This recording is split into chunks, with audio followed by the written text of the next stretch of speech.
Vamos a presentar entonces, hoy va a estar con nosotros en esta charla semanal del Observatorio para la Calidad Republicana y la Universidad del Museo Social Argentino, el doctor Raúl Galván. Raúl Galván es abogado, ha sido diputado y senador nacional por la provincia de La Rioja, candidato a gobernador por su provincia, secretario de Interior de la Nación, fue secretario del Comité Nacional de la Unión Cívica Radical, principalmente es un dirigente de la Unión Cívica Radical, y el último cargo que tuvo, si bien fue fugaz, fue importante, que fue presidente provisorio de la última convención radical, entre el traspaso del doctor Jorge Sapia a Gastón Manes.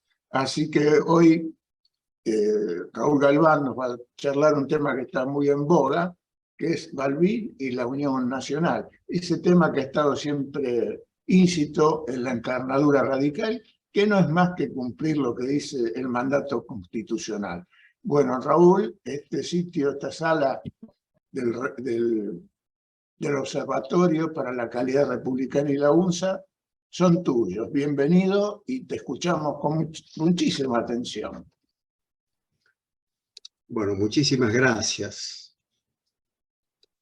Cumpliendo la formalidad, gracias al doctor Juan Carlos Jiménez Leme, al doctor Eduardo Cisco, rector de la universidad, que se me ha de permitir decir que yo he visto el nacimiento de la universidad, del Museo Social.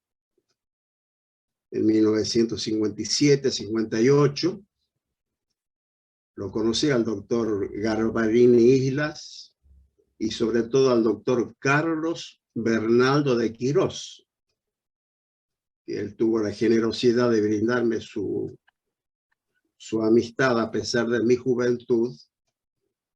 El doctor Bernaldo de Quirós, hermano del famoso pintor Cesario, era casado con una señora Rincón de La Rioja, sobrina de Pelagio Belú. Así que va desde el tiempo y la distancia mi homenaje hacia ellos. Habíamos convenido con Juan Carlos de que esta sería una charla. Es decir, estoy lejos de tener la petulancia del conferencista. Y no voy a comentar con ustedes la irreverencia de relatarles hechos que ustedes lo conocen, pero si por ahí me está viendo algún joven, tal vez el único mérito de lo que pudiera decir, sin ser historiador, es que he tenido, en fin, la suerte, digamos, de ser testigo, de ser protagonista de algunos hechos de nuestra historia y sobre todo de conocerlo al doctor Ricardo Balbín. Días pasados, el día 9, le rendimos homenaje al doctor Balbín con motivo de un nuevo aniversario de su fallecimiento. Yo escribí un modesto artículo que fue publicado en los diarios locales, algunos amigos lo conocen, y hacía alusión a un tema importante para esta hora de los argentinos, que es la Unión Nacional, y del cual Balbín ha sido uno de sus portaestandartes durante su vida, como voy a señalar en los breves minutos que va a ocupar esta charla. En 1910, el diario La Nación le encomienda a mi ilustre comprovinciano, el doctor Joaquín M. González, haga un escrito para el diario con motivo de los 100 años de vida del país. más allá de un escrito, ha sido un verdadero ensayo. Y Joaquín B. González lo tituló El juicio del siglo. Es decir, una reflexión desapasionada, lejos de las concepciones políticas de circunstancia, donde nos relata todo lo que ha sucedido durante ese siglo, en este ensayo que aparece el 25 de mayo de 1910. Y él nos habla que atraviesa el siglo una ley no escrita, no dictada por ningún parlamento, acoto yo, que él le llamó la ley del odio. Esa hidra feroz, decía González, que penetra hasta los espíritus más escogidos, más selectos, y que por supuesto crea la discordia entre los hombres, siembra las distancias y sobre todo, decía González, divide el país en dos y atrasa su progreso durante 100 años. González muere en 1923. Él muere con el afán, que lo dice en su artículo, en su tratado, en su ensayo. Él creía que la Constitución Nacional podía ser capaz de acercar las armonías indispensables, decía, entre los hombres, y de esa manera borrar las querellas entre los argentinos. Por supuesto, no fue testigo, obviamente, de los 100 años que le siguieron a su muerte. Después de eso, en 1930, cae Hipólito Yrigoyen, se inaugura, por decirlo de alguna manera, una etapa donde también prevalece esta ley del odio. Fusilamientos, levantamientos revolucionarios, fraude, ausencia del sentido cívico entre los hombres, peculados, negociados, hechos trágicos, como la muerte del senador por Santa Fe, Bordaberry, esa década infame, como se la ha calificado, lo ve aparecer a Ricardo Balbín en la escena política.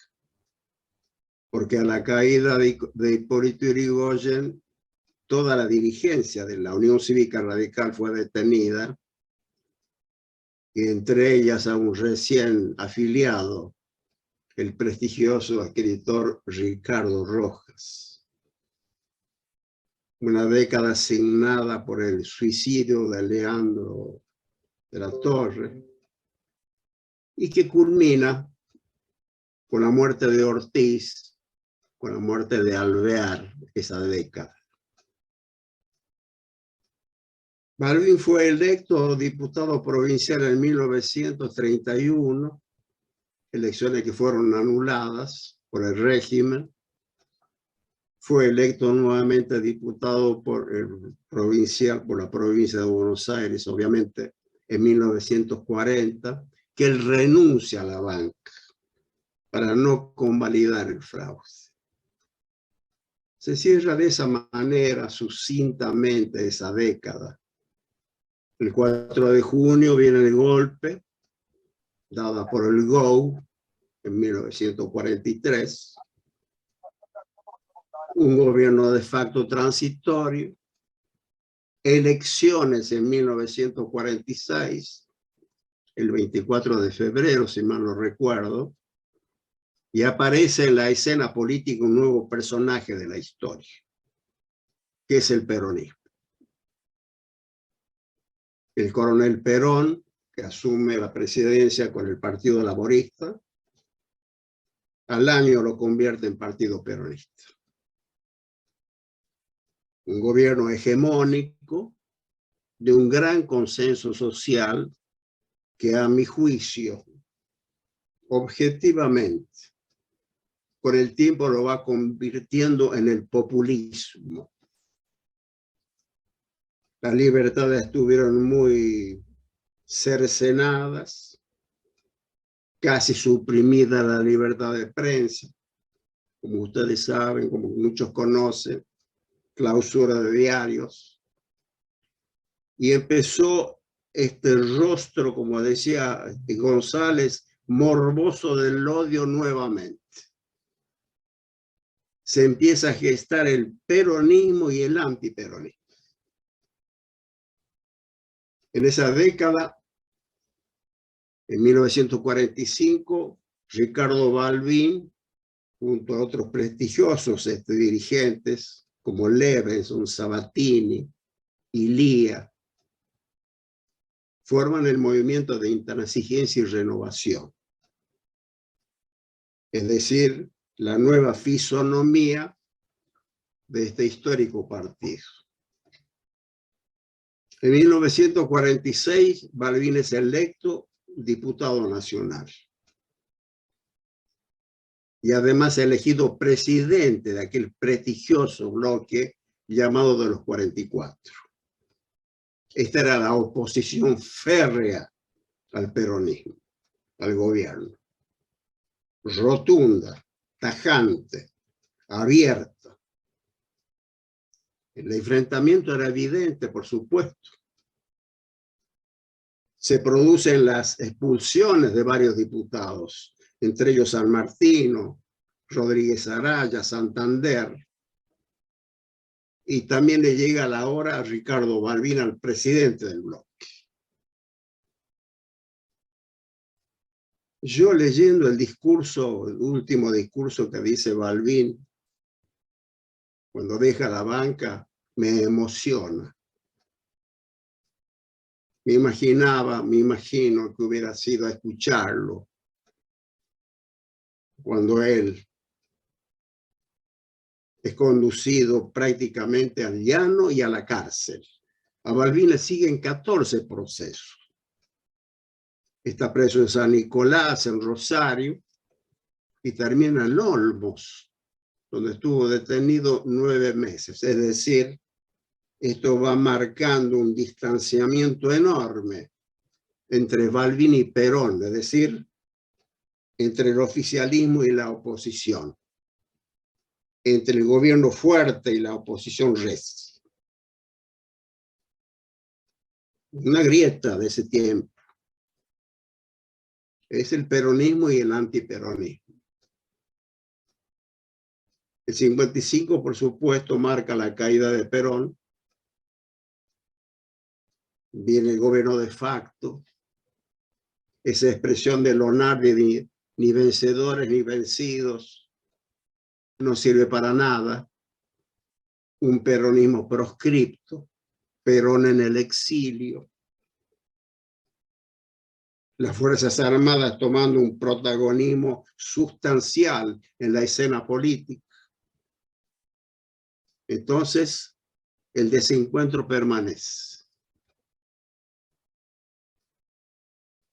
Después de Perón, bueno, del exilio de Perón, mejor dicho, y del gobierno de facto vienen elecciones que han sido efímeras, la de Frondizi y la de Ilía.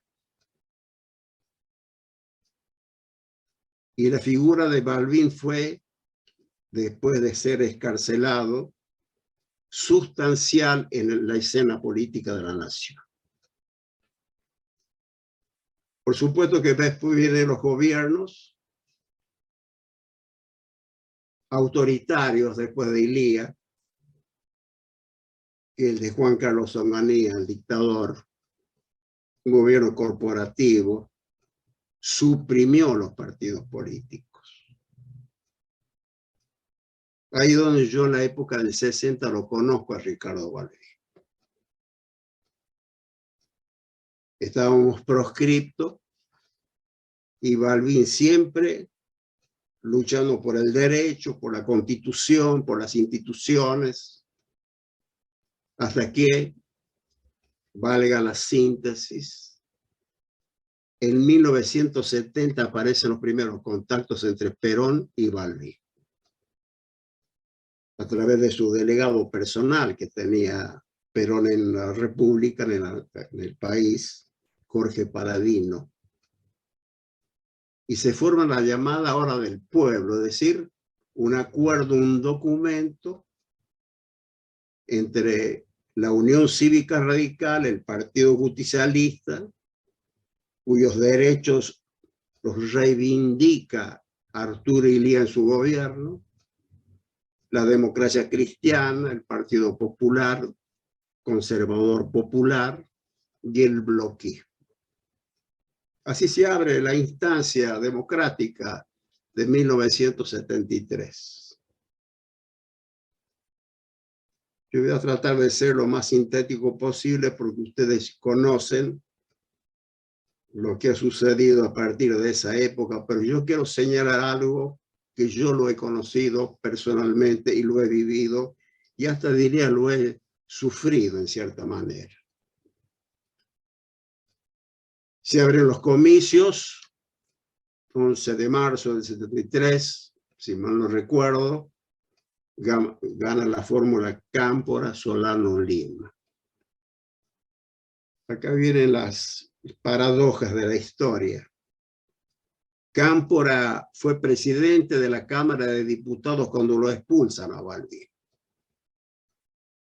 Obviamente gana ampliamente Cámpora, Solano, Lima, a Balbín Gamón, y cuando asume Cámpora, Ricardo Balbín fue a la Asunción.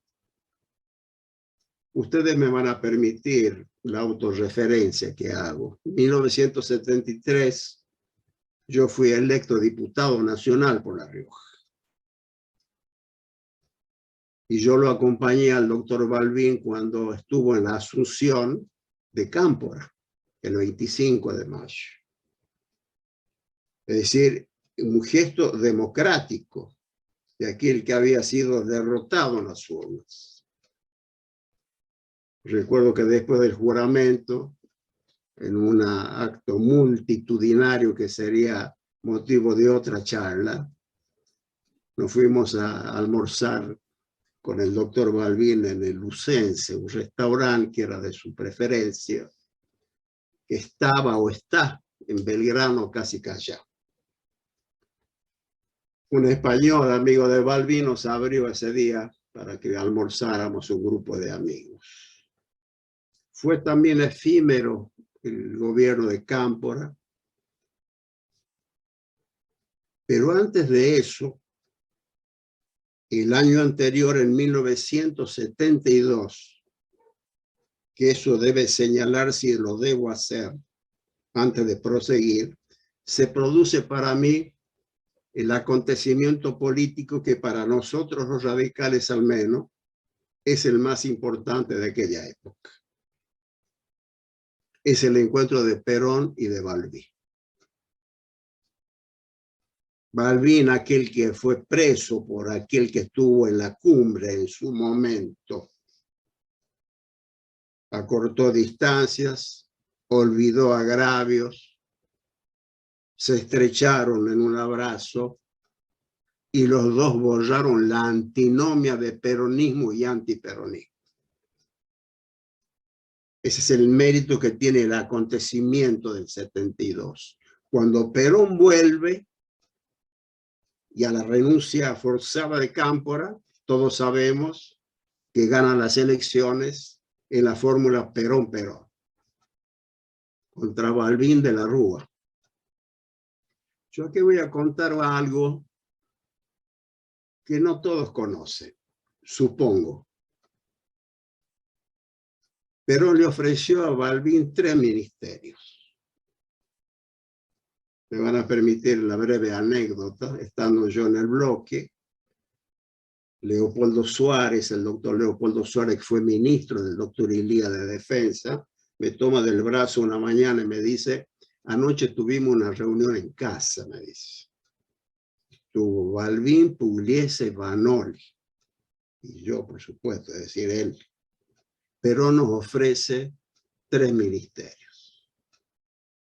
Balbín nos pidió que hiciera entre los más de confianza una consulta rápida y quiero saber tu opinión, me dice Leopoldo Suárez.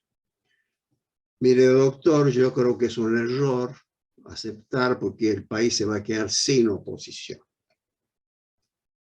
Qué suerte, me dice Suárez, porque todos pensamos lo mismo. Es decir, Balbín siempre ha custodiado la autonomía de la Unión Cívica Radical. Y asume Perón, me cuenta Balbín algunas veces que los gestos que tenía Perón hacia él, gestos de voluntad cívica, le ofreció todo lo que necesitara en cuanto a la proyección política del país. Yo diría que, como decía Balbín, se hicieron amigos.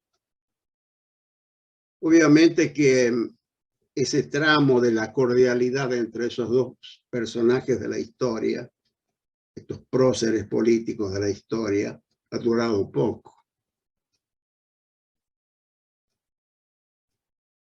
Perón muere en el 74, 1 de julio. Y acá viene lo que a mi juicio es la semilla doctrinaria y la lección cívica de Balbín cuando lo despide a Perón. Otro día lo escuchaba por estos medios modernos que tenemos, lo escuchaba nuevamente a Balbín en el discurso. Y ahí habla de la unión nacional. Habría que leerlo muy bien de nuevo ese discurso porque ahí da la lección que para los tiempos, cuando lo despide a Perón. Y recuerdo, yo estaba a 3 metros de Balbín porque estaba en el recinto. Dicho sea de paso, una diputada que estaba al lado mío se desmaya por la emoción. Una diputada que con el tiempo fue ministra de Defensa de gobiernos recientes. Y le dice Balbín, señora presidente, a Isabel Perón. Posiblemente hoy lo hubieran corregido en su lenguaje, pero le dice los partidos políticos argentinos que yo represento en esta hora, le damos el apoyo para que transite la gobernabilidad con todas las garantías constitucionales. Ese era el gesto democrático de la oposición hacia el gobierno de turno. Pero estamos instalados, y me van a permitir, para los jóvenes sobre todo, en una época sumamente cruenta, que ha sido del 73 al 76. Es así que la viví con dureza. Voy a obviar detalles porque hacen a mi pudor personal. Hubo más de 1000 muertos en ese periodo. 900 desaparecidos. Cientos de detenidos. Balbín, después de la muerte de Perón, se constituye en la figura más importante de la escena nacional. Y muchos acudían para buscar el respaldo del líder radical. Ya en vísperas de la caída del gobierno, Balbín pronuncia ese gran discurso el 16 de marzo del 76, que muchos lo vieron también por televisión. No se realizará el país sino sobre la base de la unión de los argentinos, sentenció Ricardo Balbín. No lo escucharon y vino el debate. Es decir, Balbín, sin que sea su gobierno, lo defendía y defendía también la institucionalización de la República. Estos son los gestos que él tenía por la unión nacional, cualquiera fuera el gobierno. Permítaseme también una anécdota. Al día siguiente de ese discurso, Balbín me pide, esto lo he contado muy pocas veces, que lo acompañe a una reunión. Nos llevó un amigo en el auto, me reservo el sitio, yo lo esperé a Balbín, a las 2 horas volvió, se sentó, yo estaba por supuesto en el asiento de atrás, mirando de frente, serio, me dice Balbín, acabo de hablar con los comandantes, me bajaron las cortinas, me bajaron las persianas. Comenzó a andar ya el reloj de los minutos de la democracia.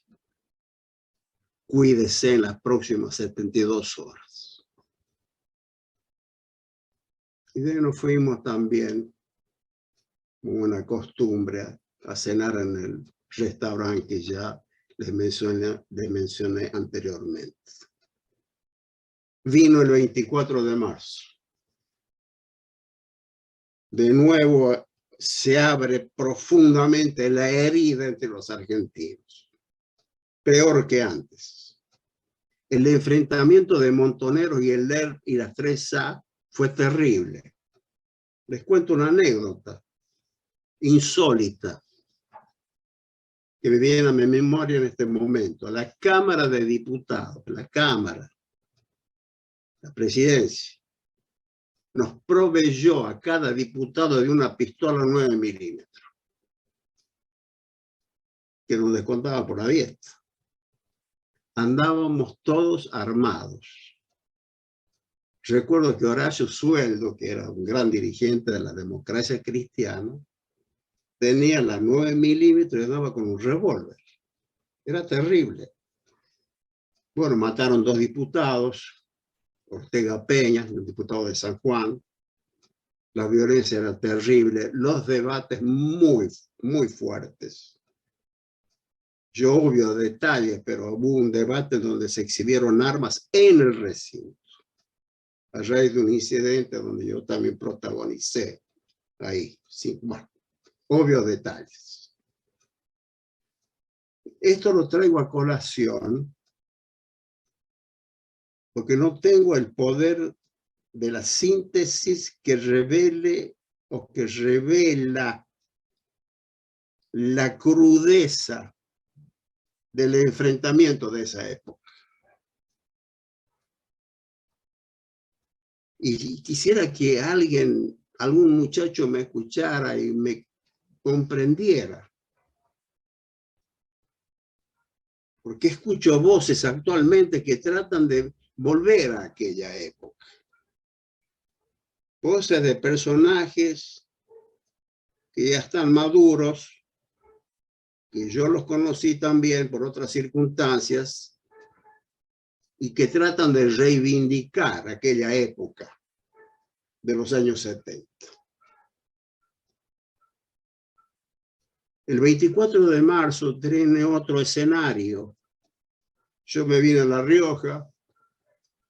Me van a permitir también que cuente con mucho decoro, con mucha delicadeza, algunas situaciones. Empecé a ejercer la profesión. Esto lo digo con mucho respeto, con mucho cuidado, mucho decoro. Pero es la historia. No sé la dimensión de la historia, pero es un poco un símbolo. A los 2 días de caer el gobierno, acá en La Rioja gobernaba el doctor Carlos Menem, que fue detenido con todo su gobierno.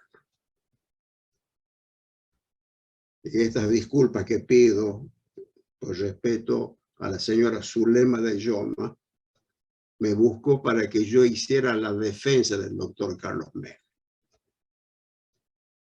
Pero además del gobierno de él, que también lo defendí, vinieron otras expresiones ideológicas a pedir mi asistencia como abogado. Le consulté al doctor Balbín, que hay algo que se me grabó siempre. Me dice, cuando alguien le pida por la defensa de su libertad, no pregunte de dónde viene. Usted tiene el deber de defenderlos. Y así empezamos, entre otros correligionarios, con Balbín a la cabeza, siempre marcando el rumbo, el paño de lágrimas. Hay libros escritos de lo que Balbín salvó de la muerte y del exilio. Y fue una época que realmente sumamente difícil, donde me tocó actuar y que por pudor no cuento algunas cosas.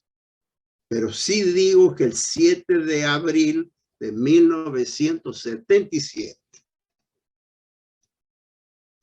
un grupo de dirigentes destacados, me excluyo, Balbín, Raúl Alfonsín, Ilía, Angelos, los principales dirigentes, firmamos un documento político,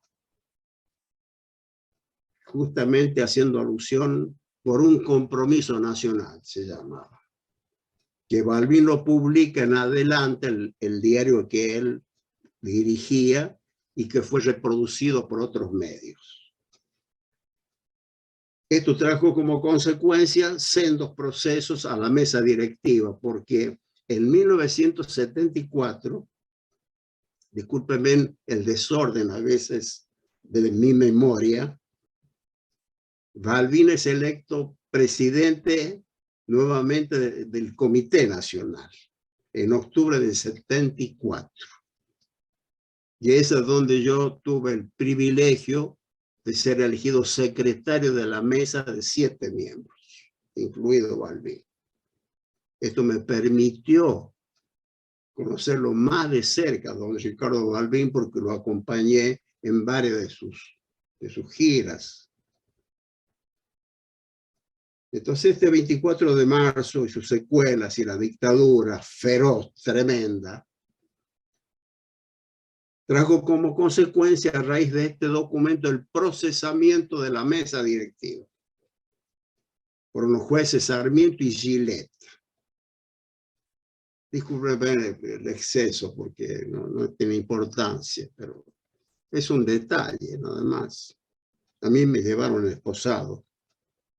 Yo conocí el calabozo de tribunales de Talcahuano.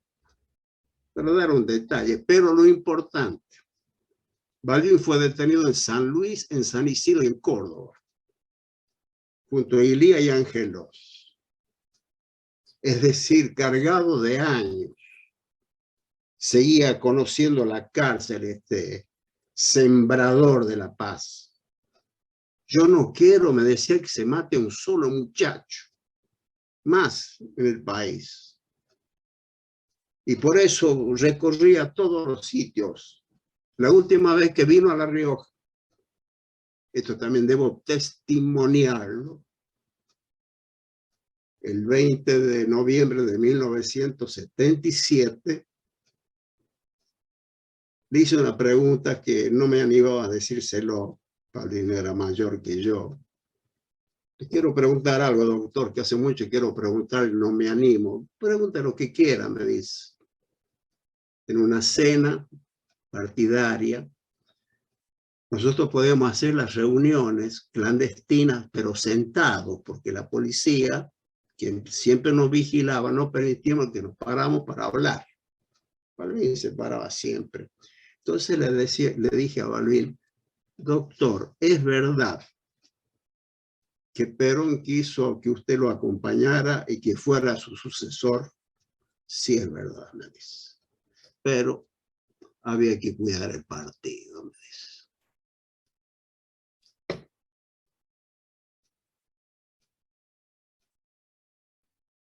Balbín hizo los últimos esfuerzos para la recuperación democrática, voy redondeando, con la multipartidaria.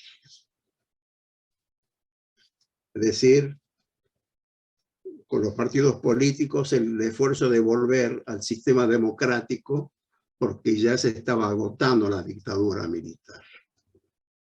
El 14 de junio del año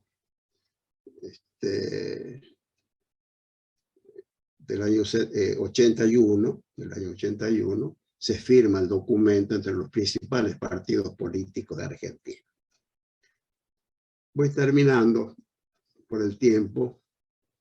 En julio de ese año, la mesa directiva, con Contina a la cabeza, fuimos a ver a Balbín ya en su lecho de muerte. Estaba enfermo. Muchos conocen la casa de él, de 2 plantas. La familia le había colocado una cama en el primer piso, en la planta baja. Y ahí nos atendió el doctor Ricardo Balbín, y ahí lo vi por última vez. Balbín ha sido un hombre que, al decir de José Martí, ha hecho de la política un apostolado. Siempre por la concordia, siempre por el diálogo, ese diálogo que nos enseñó Hipólito Yrigoyen, siempre en la discrepancia, como él decía, con respeto, siempre en la diversidad, siempre cuidando su partido, pero respetando a los otros partidos. Y sobre todo dejándonos el verbo del diálogo y de la amistad civil entre los argentinos. Por eso, cuando le hacemos el homenaje a Ricardo Balbín, estimados amigos, rescatamos este valor que está ausente en este momento y en estos días entre los argentinos, que es la unión entre todos, que no es la uniformidad, no es la masificación, es comulgar el común denominador. Si yo tuviera que darle el consejo, si me fuera dado la oportunidad de darle un consejo al futuro candidato y presidente de la República, le diría que desde ya empiece a sembrar el diálogo entre los argentinos y que comience a hablar de la unión de los argentinos. No va a salir adelante el país con la profunda crisis, si no somos conscientes de la gravedad y del tiempo que va a requerir. Es decir, cualquiera que fuera el futuro presidente, y termino, debe hacer el gran llamado por la unión nacional. Con estas palabras sencillas que tenía Ricardo Balbín, que eran un dogma. El que gana gobierna y el que pierde ayuda. Muchas gracias. Bueno, Raúl, muchas gracias por tu charla, que has interpolado muy bien la historia con nuestra actualidad y todo el devenir de todos estos años. Yo no puedo dejar de preguntarte, y vos más o menos lo esbozaste en tu charla, estas expectativas que ha creado el gobierno actual en promover algún diálogo con la oposición, hacer algún tipo, no sé, de unión nacional. Vos que has estado ahí cerca, ¿cuál sería el mecanismo, digamos, más efectivo para lograr ese resultado tan caro a la historia nuestra? Trataré de esbozar alguna idea. Si hablamos de mecanismo, esa iniciativa la tiene que tomar la más alta magistratura, que es el presidente de la República. Si hablamos de oportunidad, creo que no estamos en condiciones en este momento de hacer ningún acuerdo o pacto. No le tengamos miedo al término pacto. Estamos crispados los ánimos en este momento en el país. Yo creo que el futuro presidente el año que viene, no el ministro del Interior, tiene que hacer la convocatoria a las fuerzas políticas en la cabeza de sus responsables, a las fuerzas económicas y a las fuerzas sociales. Muchos hablan del pacto de la Moncloa, esa ha sido otra cosa, que en realidad fueron dos pactos, uno económico y otro político. Pero si nosotros o el futuro gobierno no tiene conciencia de que la profundidad de nuestra crisis va a demorar años en la recuperación, está perdido. Entonces el mecanismo sería que el futuro presidente, ahora no están dadas las condiciones. Yo creo que sería una falsía hacer algún acuerdo, porque además que tienen que estar de acuerdo a las fuerzas políticas actuales. Yo diría que el año que viene, pero hay que ir sembrando, Juan Carlos, las condiciones. Yo empezaría por morigerar un poco el lenguaje político. Hipólito Yrigoyen decía que nunca hay que hacer de la política una cuestión personal. Y acá se personaliza mucho y se ofende y se agravia. Y todos sabemos que de la palabra al hecho no hay mucho trecho. Entonces hay que empezar a crear las condiciones para que el futuro gobierno sea, no digo inaugural, pero sí que siente las bases de un acuerdo mínimo de 5 o 6 puntos que nos saque de esta vergüenza histórica que es tener tanta pobreza en la República. Y la síntesis, ya lo dijiste al principio vos. ¿Cuál es la filosofía de todo esto? Está en el preámbulo de la Constitución. Entonces hay que instrumentar esos mandatos luminosos que tiene la Constitución Nacional. Y acortar distancia y cerrar paréntesis, como decía Balbín. Así que me parece a mí de que hay que ir creando las condiciones para que el futuro gobierno, el futuro presidente, sea el que convoque a las fuerzas políticas y productivas de la República. Vos también has sido testigo de algún tipo de conversación. Acuerdo que en la época de Alfonsín se llevó a cabo, creo que con Isabel Perón y dirigentes de aquella época. ¿Te acordás de ese capítulo, Raúl? Me acuerdo muy bien, esto es una pedantería, pero el ministro Trócoli, yo era su subsecretario,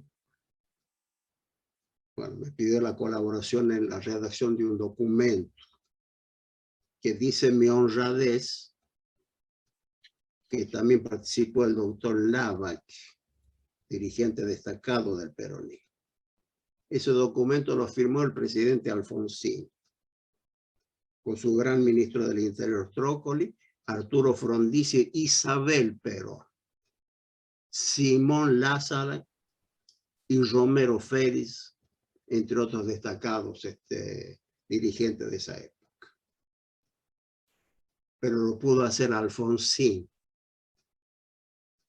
con su jerarquía moral que tenía, y llamó a los presidentes de los partidos. Yo fui testigo de eso. Es posible hacerlo. Y cuando se hizo aquella charla entre Menem y Alfonsín por el tema de la Constitución del 94, ¿pasó en ese punto la Unión Nacional o fue un arreglo circunstancial? ¿Cuál es tu visión de aquel momento y a través de los años, no? Bueno, yo estoy cerca de ahí, de esa circunstancia. Dice no mi falsa humildad, pero tengo que pedir disculpas, pero bueno, Yo en esa época era presidente del bloque de la Unión Cívica Radical. Y a los 7 días se firma el Pacto de Olivos. Mi presidente Alfonsín me invita para que en la Casa Rosada se firme el pacto. Pero antes de eso, hubo conversaciones porque, voy a abreviar, ya se había aprobado un proyecto de hubo una aprobación en el Senado de un proyecto en el cual la futura convención o la futura reforma de la Constitución debía ser con 2/3 de los presentes. Era una deformación, que es el motivo por lo cual el radicalismo se retira de la Convención del 49, con el gran discurso de Levenson. Entonces, acá el peronismo quería aprobar la reforma con 2/3 de los presentes. En eso recuerdo que intervino también el doctor Durañona Iberia, que era un destacado diputado. Pero además, Menem amenazaba con un plebiscito. El plebiscito iba a ser, a nuestro juicio, juicio de Alfonsín sobre todo, un desencuentro nacional. Es decir, para superar toda esa instancia, Alfonsín propone el esquema que había diseñado con Cafiero, cuando Cafiero era presidente del partido un par de años antes. Entonces, sobre ese esquema, se ha dicho muy genéricamente, se firma el Pacto de Olivos. Y se hace la reforma que todos conocemos en el 94. Discúlpame, Juan Carlos. Le quiero hacer una pregunta a Raúl y rompo la regla de que es por escrito, porque me tengo que remitir a la primera pregunta que vos le habías hecho y que él contestó que no, probablemente no era el momento de conversar, que no era momento de pactos, que no era momento de acuerdos, era momento de bajar los decibeles en el diálogo político. Y mi pregunta es cómo se llega a las elecciones. Porque yo tengo una mirada un poco más crítica, Raúl, que quizás a lo mejor la compartimos, no conozco la tuya de la actualidad, pero creo que estamos en un estado complejo, social, político, estamos en un estado revolucionario permanente, y no hay que tener miedo de diagnosticar la realidad. ¿Cómo se llega a las elecciones? Si no se llama a las fuerzas políticas hoy a que logren un acuerdo para poder alcanzar, y se deja todo sobre un supuesto gobierno que tiene que venir, que puede ser, algunos ya se están probando trajes que no sé si se los van a poder poner. Nadie sabe eso. Mira, yo, por supuesto que no, nadie tiene, como se dice vulgarmente, la bola de cristal, ¿no? Pero yo alentaría un acuerdo en el Parlamento. Ahí están más cerca las fuerzas políticas. Porque me temo, y no tengo prejuicio en esto, yo soy respetuoso de la jerarquía presidencial, pero me temo que no despierta confianza el titular del Poder Ejecutivo. Me temo eso. Va a ser muy difícil llegar a las elecciones del año que viene. Estimados amigos, yo tengo 62 años y pico de política. Las circunstancias me han colocado el presidente del bloque de diputados y de senadores. Algo sé de hacer oposición. Y conozco las descomposiciones que se derivaron cuando se desvirtúa el diálogo político.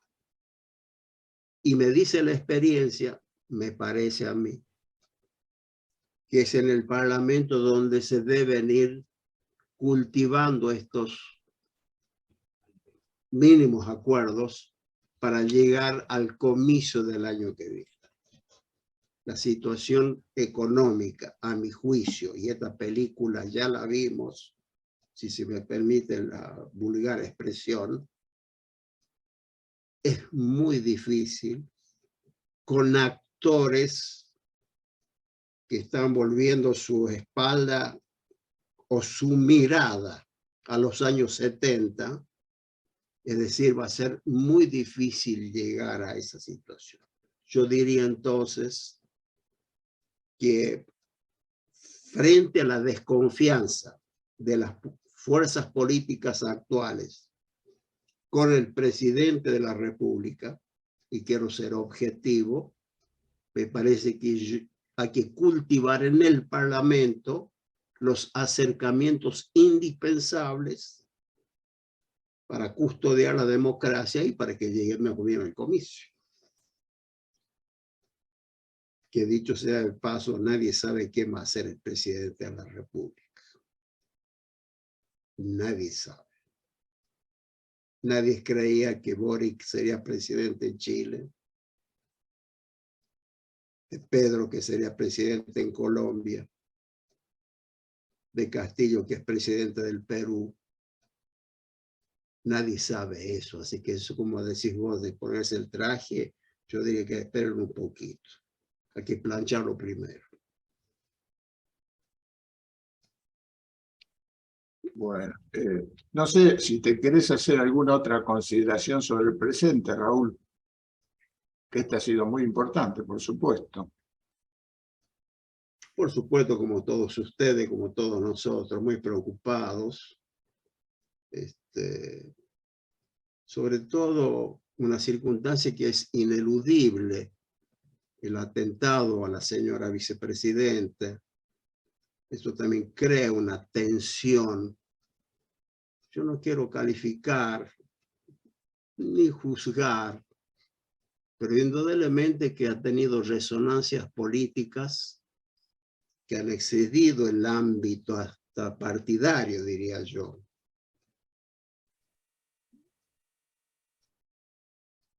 Una vez a Balbín le preguntaron, ¿usted es antiperonista? Dice, no, yo no soy peronista. Yo lo mismo pienso actualmente del peronismo. Yo tengo muchos amigos del peronismo y siento mucho respeto, pero lamento que esté desfigurado en muchos de sus objetivos históricos, los comportamos o no. Entonces hay factores que están presionando y se están extendiendo a otras áreas. Esa misa de Luján, en fin, cada uno tendrá su opinión, pero me parece que el clima en este momento está muy enrarecido. Por eso habría que hacer el esfuerzo. Por eso cuando yo remato los del 70, yo no quiero que aparezca un fusil en el país. Yo prefiero el peor gobierno menos un fusil de los años 70. Así que, Juan Carlos, ojalá los ejemplos como Balbín, para lo cual debemos recordarlo siempre, el Perón de los últimos años, que como dijo Balbín en sus discursos, sabía que venía a morir en Argentina. ¿Por qué no, sin altisonancias, recordar que un viejo adversario lo despide a su amigo, que son los signos o los símbolos del diálogo político en la República? Ojalá los dirigentes nuevos, yo soy de otra época, tengan la lucidez, la templanza y el coraje civil de mirarse con el adversario y hablar francamente de que hay que custodiar la Constitución y la democracia argentina. Bueno, Raúl, has hecho el cierre completo de esto. Pero yo te voy a pedir siempre algo más, que es siempre el mensaje de esperanza que se debe dar de todo mensaje político. Vos has esbozado algo, pero digamos, tu reflexión final, tu deseo final, la esperanza, como hicieron Balbín, Alfonsín y todos los grandes políticos argentinos. ¿A dónde ves que se debe construir para esa esperanza? Pensar menos en uno. Yo soy un hombre grande, bastante grande. Pensar en la juventud. Olvidarse de uno y pensar en el porvenir.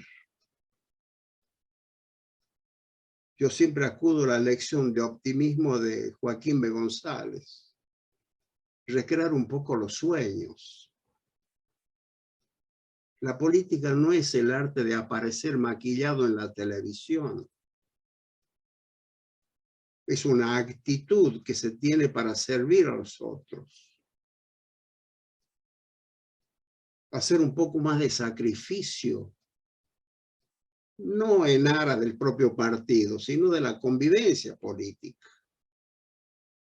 ¿De qué sirven tantos años en la política si hay chicos que se quieren ir del país? Pero eso vale con los ejemplos, con los grandes ejemplos, no solo de lo que nos dejaron. El ejemplo tiene que venir de la primera magistratura.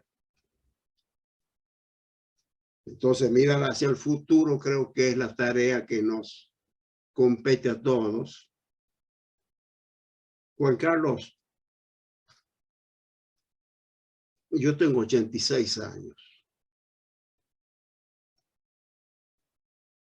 Yo tengo el deber de decirles en las pocas oportunidades que tengo, creo que es el único servicio que puedo prestar. Muchachos, por este camino no vayan porque yo lo transité y me llevó al precipicio. Yo tengo el deber de decir que tomes otro camino. Entonces a la juventud hay que hablarle con franqueza, con limpieza y decirles, cierren el odio, apaguen los afanes de desencuentro y elijan el camino del estudio, del entusiasmo, de la paz, del futuro de las Argentinas. Ahí está el taller de la realización argentina. Creo que eso sería lo que nosotros podemos dar, cualquiera sea nuestra generación, hacia los jóvenes de nuestro país. Mirá, Fabián, Otarán te pregunta, ¿es posible la estabilidad democrática con una fuerza política que en su ADN está el culto al líder y que se autodenomina el pueblo y que los demás somos contreras de esa felicidad? No, no es posible. La Unión Nacional es un pacto de convivencia. Conviven las ideologías, las religiones, los intereses. No es la uniformidad la Unión Nacional, al contrario. Como decía Octavio Paz, tiene que haber una sociedad crítica, pero diversa. Si nosotros creemos que nuestra fuerza es la predominante, es la negación de la democracia. El futuro pacto que se haga, Juan Carlos y aquí, estimados amigos, tiene que ser de tan solemnidad que condene definitivamente a las dictaduras, cualquiera sea del signo de derecha o de izquierda, porque eso también le va a dar fisonomía democrática al país. Nosotros no podemos ser socios de los dictadores. Y esa también es una posición política. Bueno, Raúl, te agradecemos en nombre del Observatorio de la UNSA tu charla magnífica, porque has reseñado todos esos elementos que marcan durante la historia dónde pasó la Unión Nacional. Así que, en nombre de nuestro grupo, ha sido un sumo placer escucharte y te agradecemos haberte molestado en atendernos.